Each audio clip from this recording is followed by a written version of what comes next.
Hi everybody, thank you for joining me. Today we're going to look at how to create an interesting yet minimalist homepage for your Canvas course. I think this concept is important because we don't want to overwhelm our students, as the homepage is often the first thing that students see when they take your course. And I'll note that there's a lot of elements in the Canvas course that we don't have control over. Now I can expand and minimize the global navigation menu. You can also close down the course navigation menu, but that doesn't mean that students are necessarily going to do that. So we have no control of what kind of navigation the students actually see. And likewise, there's a lot of real estate at the top of the screen that we don't have control over either. So the only thing that we really can control is this window of content. So you really want to maximize the amount of real estate that you have, keeping in mind that there are a lot of components in the Canvas course. So here's my home page. I have an image and I'm going to show you where I find images and how you can crop them. We're going to keep it simple today, so this is going to be a minimalist home page. And then I have some course description, and then I have some content at the bottom. Now these are links, so I can click on the link and it'll take me to different aspects of the course, such as my announcements page. And some of these will pop up. So I have a professor button where I can have a picture, maybe my name and contact info, maybe even a quick bio. And then these other buttons take me to different places in the Canvas course, such as the syllabus and the modules page. And then I have another pop-up button. In this case, it's a pop-up button. If students need help with Canvas, then it shows them some guides, some links that they can click on, and it also shows them the button on the side of the page in the global navigation where they can find help. Now, in many of my courses, I have more buttons than these, but I'm just keeping it simple today for this demonstration. So I'm going to show where I find images like this and how I can crop them and make them fit nicely onto my page. And then, of course, you'll have your own text that you can put for your course description. And then how do you create these hyperlinked buttons? Some of them are pop-up and some of them take me to different places within the Canvas course, such as the modules page. So let's start by looking for a graphic. I'm going to head over to unsplash.com.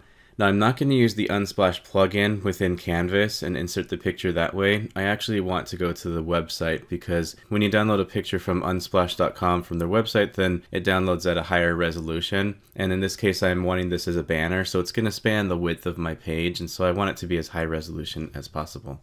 So you'll want to search for an image that's something related to the class that you're teaching, whether it's civics or whether it's history or psychology or architecture. I see an architecture theme right here, so I might click on that and see if there's something relevant.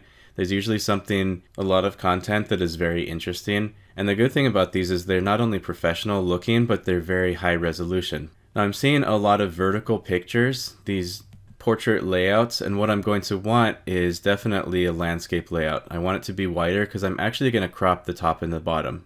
So the architecture category has plenty to look at. For now, I think I want to actually look at design. And this is going to be an ambiguous course. I don't know what we're teaching for this example, but we're just going to look for a few different designs, and then I'll show you my thought process and how I integrate the picture into my Canvas course. So I'm going to scroll down here, and what I'm looking for again is something that's more wide than tall. So I want that landscape perspective, and then I want to visualize, can I crop this so that it will look good in my course? I'm going to go ahead and open up a few of these as I scroll along and see if there's anything that I can work with. Now if you have Photoshop or something, you could take an image like this and maybe replace the computer screen and the image with something different.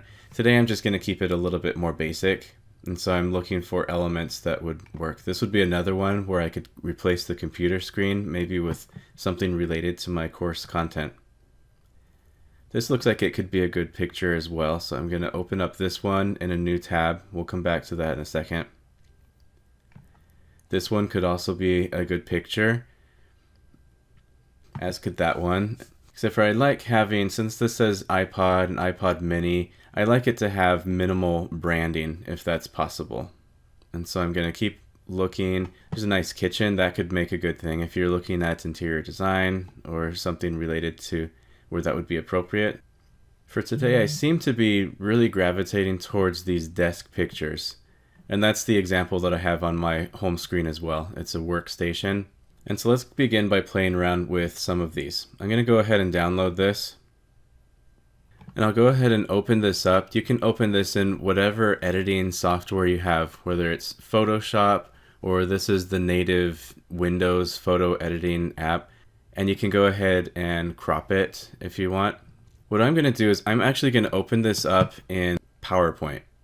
If you can believe it or not, even though I have the entire Adobe Creative Suite, I do a lot of very simple editing right in PowerPoint, just because it's lightweight.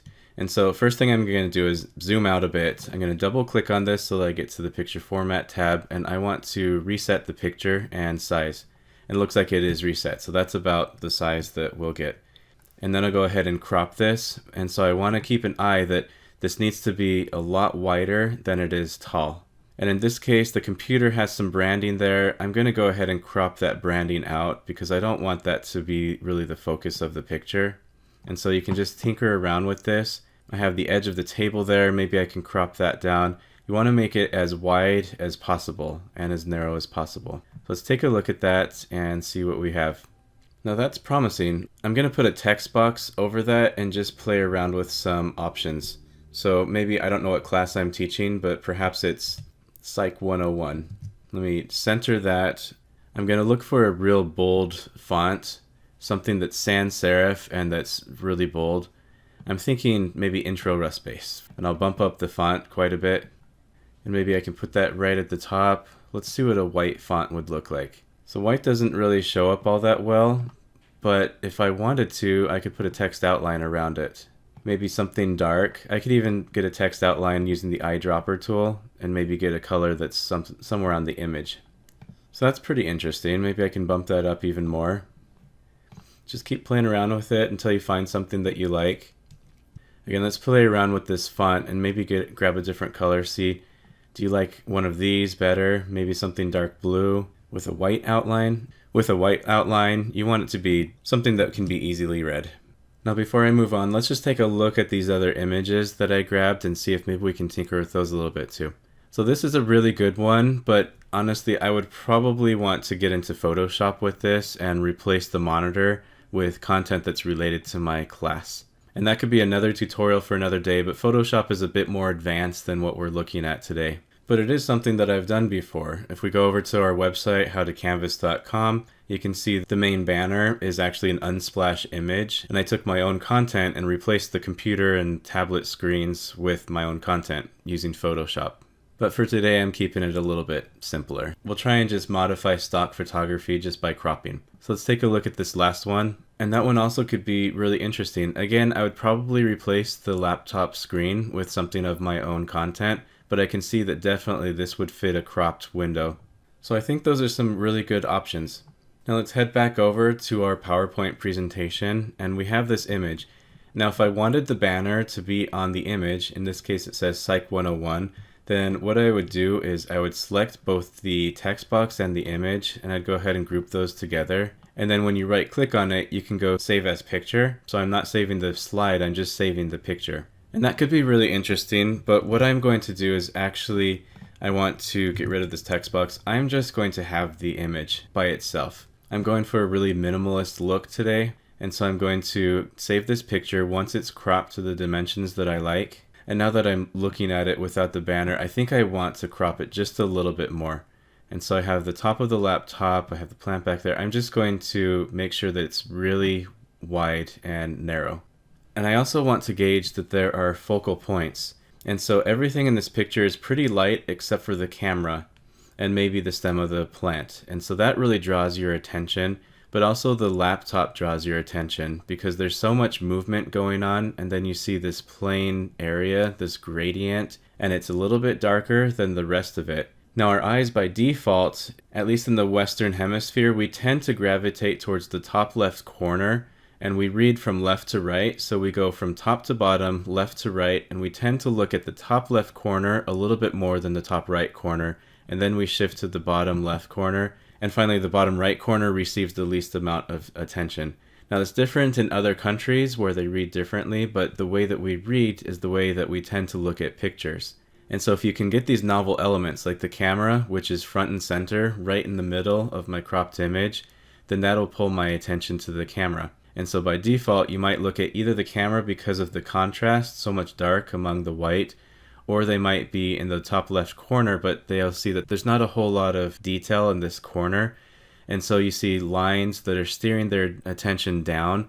And then you see the laptop, which is basically a giant arrow, which points them towards the middle, right towards that camera. And also this computer screen is rounded, and then it points right to the camera. The keyboard also and the mouse all seem to be pointing to this camera. And there's not a whole lot happening on the right side of the page, and so it seems like a lot of the attention will be front and center right there. And I mentioned this as we head back to the original homepage here because there's a lot of information fighting for people's attention.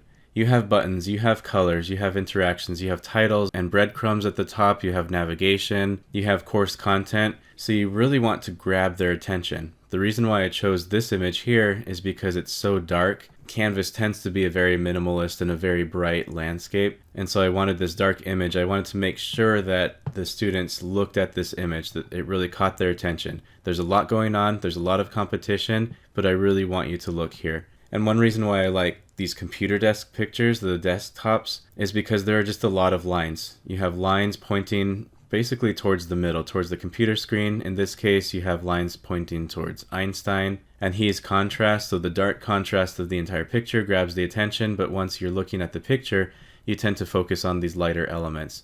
And so if I can steer your attention to my banner, then that means logically you're going to start reading the text next, because you're going to go from top down and you're going to go from left right. And whether or not students read this, I don't know. Probably not. Maybe the first time, but not after that. But at least it pulls your attention first to the banner, and then to the text, and then to the dark buttons at the bottom.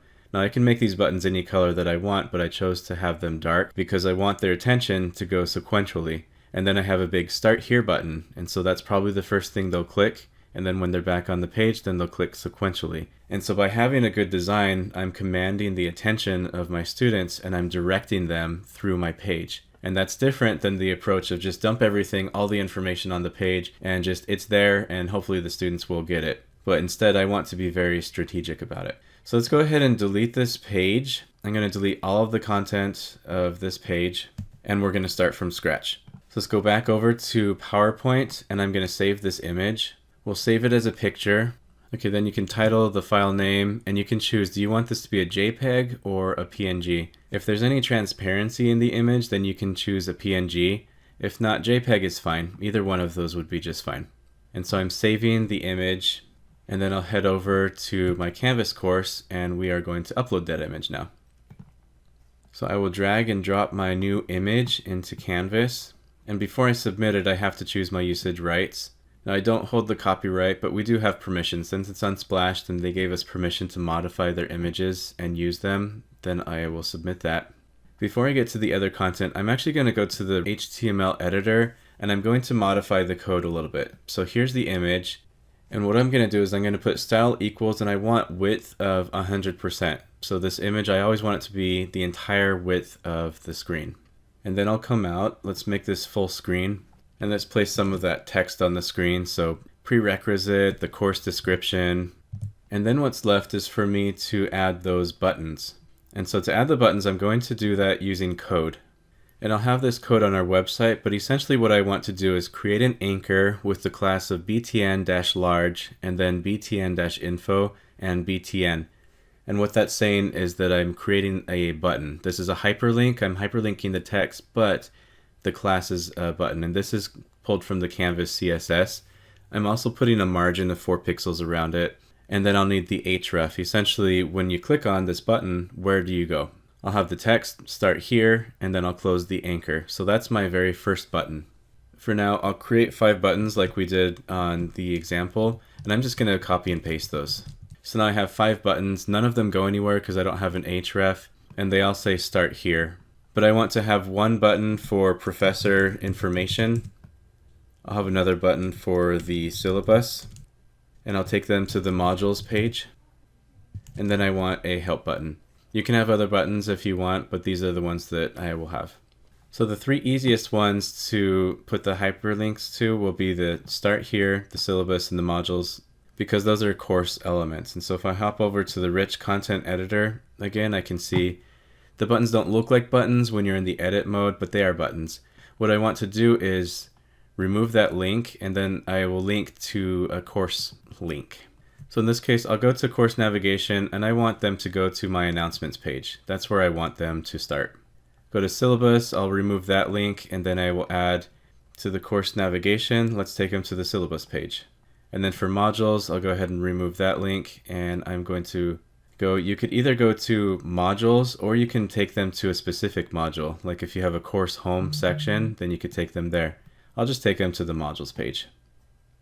I'm hopping in the HTML editor to review and make sure everything worked okay, and it didn't work okay. What it did, when I undid the hyperlinks, it took out my classes. And so I'm just going to copy this class and the style, and I'll put that right back in those buttons. Alright, so now I should have 3 buttons. Let's go ahead and save this and see what it looks like. We'll have an image with the width of 100%, we have some text, and then we have some buttons. And 3 of those buttons are active, and then I have some more work to do with the other 2 buttons. Alright, it's looking okay so far. The banner, it's a little bit big. If you can make them more narrow, then that's fine. For this example, I thought that's about as short as I could manage. I have the text, I have the buttons down here. Some of these are hyperlinked. I'll open them in new tabs so that we can stay on this page. I don't have any announcements for this course, but if I did, then they would be there. I don't think I have anything in the syllabus either, really. And then the modules page will take me to the module, so those buttons are active. Let's keep going. Let's see if we can center those buttons and finish them off. So let's highlight all of these here and let's just align them in the center. And when you look at the HTML code, you can see what that did is create a paragraph, and it just put in some styling, and it said text align center and then the end of the paragraph. So these are all just centered. Now I'll just tell you, we need to finish the professor and the help buttons, and that is a bit complicated. So you're going to have to bear with me and follow along. We need an href, like these hrefs for the buttons that we created point you to a website. In this case, it's the Canvas course, and it takes you to either the announcements page or the syllabus. This one's going to be a little bit more complicated because it has to take you to a place on this page that for right now is just hidden. So let's put in that href. And where I want it to take me to is an ID. So I'm going to put pound, and you can put whatever you want. I'm going to put prof, so professor. So when they click on that button, it's going to take me to this place. That place doesn't exist quite yet, but we're going to create that place. So underneath all this content, I'm going to create a div, and I need to create an ID for this div. So I'm going to go ID, and the ID is prof. I need a class for this ID as well, and the class I'm going to put as enhanceable underscore content space dialog. And then I'll put some other styling. I want this centered, I want a 14 point, I want to put a margin of 10 pixels. You can style how you'd like. And now I need to put my content. So I'm going to put a paragraph, and I'll just close the paragraph. So there's the start and the end of the paragraph, and this is going to be the content for the professor. For now, let's just put some boilerplate text. I'm just going to put a bunch of A's and close the div because I want to test it out, see if I wrote this right. We'll go ahead and save that. And now when I click on the professor tab, you can see the content is right there. Okay, since I have that, let's just go ahead and put something for the help as well. So here I have the help tab. I'm going to create another div, and that div ID is going to be called help. So now I have 2 pop-up boxes. When I click on professor or help, it'll show some pop-up boxes. Now it's up to you to put in your content. I'm going to put in some content that I already have made up, and I'll show you what this is. So I have a paragraph here with an image. I put an image of myself, I put my name, and then I put an email address that's hyperlinked. Now down here for the help menu, I also have some content that I already want to populate. So there's some text to get help with Canvas at any time. Click the icon. I have a picture of my icon. And then I have some more text with hyperlinks. I link out to the Canvas community. I link to a page with technology requirements. You can put whatever content you want. But the gist is that all of this is sitting within a div. And I have the ID for the div. So when I click on the hyperlink at the top here, it needs to know what to pull up. I'm telling Canvas to pull up this div right here. And then the div has all of this information. So let's go ahead and save that and take a look at what we have. Here's my interesting minimalist homepage. I have a banner. This banner was strategic in that I picked it out, cropped it. It's because I want all of the lines to direct the viewer's attention. And then I want to steer it down to the text. And then I have some buttons here. If I click on the professor, you can see the professor information. You can put your bio. And then the help menu also pops up. And the rest of these are hyperlinked. Now the last thing I would do to this page is probably put a few spaces below the buttons just so that the navigation buttons aren't cropping right up against these elements. Now this isn't a template that you have to do every page or every home page in your course, but it's one way that you can use the tools that you have, the resources that you have to create something that is not overwhelming to the students but still has all of the information that they need. And I hope this was useful for you. If you have other approaches, then I would love to hear from you. Please reach out to me, and I'd like to see your examples and your templates. Maybe I'll feature you in one of our future videos. If you haven't already, please subscribe to our channel and get those notifications. And you can also visit us on our social media and on our website, howtocanvas.com. I'll have a full write-up of the information that I've shared here on that website, including all of the code that you can just grab from me. Feel free to modify it, make it your own, and explore your own ideas for interesting minimalist homepage layouts. I'll see you next time, and happy teaching and learning.